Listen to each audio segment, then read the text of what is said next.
उस जन्म सहाग मराए नहीं था। माँ माँ कहो तुम, बड़ी भूख लगी है, जल्दी से खाना दे दो। माँ सुनो तो सही। दिव्या बस स्कूल से घर पहुंची ही थी और अपनी माँ से खाना मांग रही थी। बेटा ये क्या तरीका हुआ खाना मांगने का, पहले हाथ मुंह तो धो लो, पराठे सब्जी बने रखे हैं। दिव्या ने स्कूल बैग बिस्तर पर रखा और हाथ मुंह धोने चली गई। दिव्या सरकारी स्कूल में कक्षा 7 में पढ़ती है। सुबह 9 से 4 स्कूल और फिर रोज़ आने दी भारत भारत चिल्लाना। दिव्या आधे रास्ते से ही भूख भूख चिल्लाना। दिव्या हाथ मुंह धोकर जैसे ही माँ ने खाना परोस दिया, खाना खाते ही कहने लगी, माँ आज स्कूल में एक लेडी डॉक्टर आई थी। बहुत ही प्यारी आवाज़ थी उनकी, ऐसा लग रहा था मानो बस उन्हें ही सुनते रहो। लेडी डॉक्टर क्यों? आज उन्होंने हमें उम्र में आना और पीरियड के बारे में समझाया। दिव्या ने कहा, हाँ ये तो अच्छी बात है ना, और वैसे भी तुम्हारा स्कूल सिर्फ लड़कियों का है और सभी के घरों में ऐसे मुद्दों पर बातें बहुत ही कम होती है।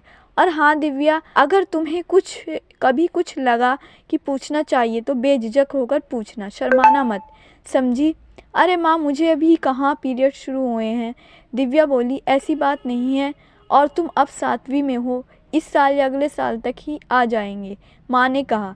दिव्या पढ़ने में बहुत होशियार थी, हमेशा दूसरा तीसरा स्थान आता, घर में सभी की लाडली और अकेली भी, समझदार भी। बड़े ही अच्छे मार्क्स से पास कर ली, 9th क्लास में भी वो पहली ही आई। माँ बाप को बड़ी खुशी हुई। उसकी माँ की एक चिंता सता रही थी। उसने दिव्या के पापा को सीधे तौर पर तो नहीं, बस इतना कह दिया, दिव्या को फैमिली डॉक्टर को एक बार दिखाना है। उसके पापा ने बिना पूछे कहा, ठीक है तुम अपॉइंटमेंट ले लो, कब चलना है बता देना। 4-5 दिन बाद वे डॉक्टर के पास गए। उन्होंने डॉक्टर को सारी बातें बताई। डॉक्टर ने कहा किसी को पीरियड्स जल्दी आ जाते हैं और किसी को देर से। 16 साल की उम्र तक पीरियड्स आ जाते हैं। दिव्या ने 10वीं पास कर ली, उसे पीरियड्स नहीं आए। अब तो उसके माँ बाप की चिंता और बढ़ गई। उन्होंने एक जिनोकोलॉजिस्ट को दिखाना ठीक समझा। वहाँ गए और दिव्या की सोनोग्राफी की गई। रिपोर्ट में पता चला कि दिव्या का जन्म से ही गर्भाशय नहीं है। माँ को तो कुछ सूझ ही नहीं रहा था कि क्या बोले। डॉक्टर ने कहा बहुत ही कम केसेस में ऐसा होता है कि लड़की को जन्म से गर्भाशय ना हो, इससे ज़्यादा कुछ शरीर पर फ़र्क नहीं पड़ेगा। बस दिव्या कभी माँ नहीं बन सकती, वो खुद किसी बच्चों को जन्म नहीं दे सकती। दिव्या को भी थोड़ी कल्पना मिल ही गई थी कि वो कभी माँ नहीं बन सकती। माँ बाप दिन रात सोचते कि कैसे इसकी शादी होगी और कौन करेगा इससे शादी। अब दिव्या वकालत करने लगी थी। वो जहाँ प्रैक्टिस कर रही थी वहीं उसी के साथ एक लड़का जिसका नाम निखिल था, वो दिव्या को बहुत पसंद करता था। पर दिव्या के मन में उसके लिए क्या है ये जानना भी तो ज़रूरी था। दिव्या देखने में बहुत सुंदर थी, लंबे सीधे बाल, काली काली आंखें, सीधी नाक, गुलाबी होठ, कोई भी उसके प्यार में पड़ जाए। पर कमी एक ही चीज़ की थी, उसे गर्भाशय नहीं था। दिव्या को जीवन से ज़्यादा उम्मीद नहीं थी, उसे एक अच्छा वकील बनना था, किसी के प्यार में पड़ जाना। और जब उसका इंसान को पता चलेगा कि उसे जन्म से ही गर्भाशय नहीं है तो क्या वह उसे प्यार करेगा, क्या वह उससे शादी करेगा? ये सब सोचकर दिव्या ने बस अपने करियर पर ही ध्यान देने की सोची। प्रैक्टिस भी पूरी होने को ही थी, बस 1 महीना ही रह गया था। आज उनके ग्रुप के सभी ने सोचा था कि आज सब एक साथ मिलेंगे। निखिल ने तो सोच के ही रखा था कि आज दिव्या को अपने दिल की बात बताकर ही रहूँगा। तभी अचानक वहाँ पर दिव्या आ जाती है। निखिल उससे पूछने लगा कि अब जब प्रैक्टिस पूरी हो जाएगी तो आगे क्या सोच रखा है, करियर ही करना है, शादी के बारे में कुछ सोचा है? ये सब बोलते बोलते तभी निखिल बोला, दिव्या मुझे तुमसे एक बात कहनी थी। हाँ बोलो ना। दिव्या मुझे नहीं पता तुम मेरे बारे में क्या सोचती हो, पर मैं तुम्हें पसंद करता हूँ, प्यार करता हूँ तुमसे। आज हिम्मत जुटाकर तुमसे मैंने ये कहा। निखिल बुरा मत मानना, लेकिन मैंने कभी इस बारे में नहीं सोचा। तुम ही नहीं कोई और भी होता तो शायद मेरा जवाब यही होता। मैं सिर्फ अपने करियर के बारे में सोच रही हूँ। मेरे मम्मी पापा का मैं एक ही तो सहारा हूँ। मेरे सपने बहुत अलग हैं, मुझे इस बंधन में नहीं रहना है। नहीं दिव्या, मैं तुम्हें किसी बंधन में नहीं रखूँगा। जो तुम्हारे सपने वही मेरे सपने। मैं हर समय हर मोड़ पर तुम्हारा साथ दूंगा। दिव्या को ये बात हमेशा याद रहती थी कि उसमें क्या कमी है, फिर क्यों किसी को झूठे दिलासे देकर किसी की ज़िंदगी बर्बाद करे। वो खुद एक अनाथ आश्रम से जुड़ी थी और हर उससे जैसे बन पड़ता वो मदद करती थी। उतने में सभी दोस्त आ जाते हैं, खूब गप्पे मारते हैं, एक दूसरे के टच में रहने के लिए कहते हैं। लेकिन निखिल केवल दिव्या को ही देखे जा रहा था, मानो उसे अपनी आंखों में समा रहा हो। निकलते समय दिव्या से हाथ मिलाया तो उसकी आंखें भर आई थी। वो अपनी बाइक ले गया। दिव्या उसी की तरफ देख रही थी। पलटकर दिव्या ने झटक पोछे करती तो क्या करती, कोई रास्ता ही नहीं था उसके पास। शाम को वो घर आ जाती है। दूसरे दिन उसका LLB का रिज़ल्ट आता है। उत्तम मार्क्स से वो पास हो जाती है। उसने वकालत के साथ साथ आगे की पढ़ाई जारी रखने का फ़ैसला किया। लेकिन माँ बाप को उसकी शादी की चिंता लगी रहती। वो कहती, आप ही बताओ, मुझ में जो कमी उसे जानकर कौन मुझसे शादी करेगा, और मैं किसी को फंसाकर शादी नहीं करना चाहती। तब माँ बोली, अरे कोई तो होगा जो तुम्हें बिल्कुल वैसे ही अपनाए जैसी तुम हो, और बच्चा गोद भी तो लिया जा सकता है। शादी करनी ही नहीं, ये फ़ैसला सही नहीं है बेटा, सोचूंगा माँ अगर वैसा कोई मिला तो। इतना बोलकर दिव्या अपने कमरे में चली गई। दूसरे दिन दिव्या को देखने आने वाले थे।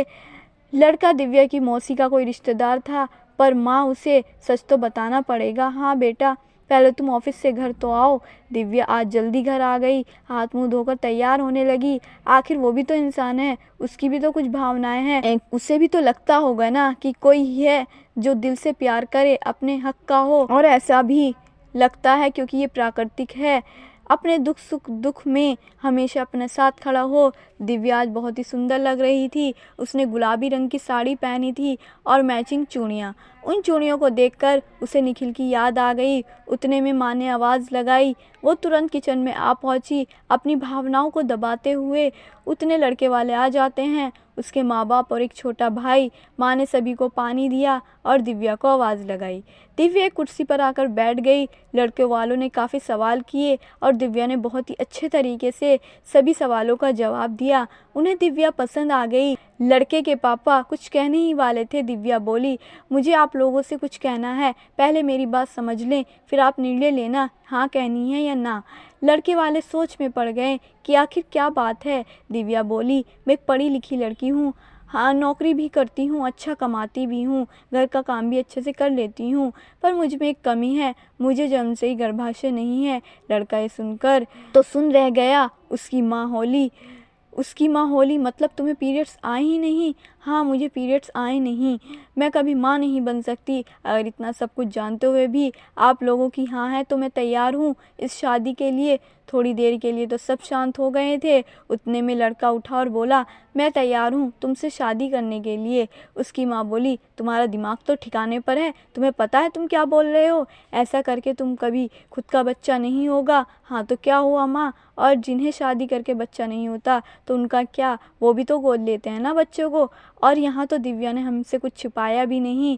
उसकी माँ बोली, तेरा दिमाग ख़राब हो गया है, सिर्फ लड़की की सुंदरता ही नहीं देखी जाती, अपने ख़ानदान को वारिस भी तो चाहिए ना, एक तो बच्चा होना चाहिए ना खुद का। उतने में दिव्या बोली, देखिए आप मेरे ही घर में मेरा अपमान कर रही हैं, आपको शादी नहीं करनी, वहीं बात ख़त्म।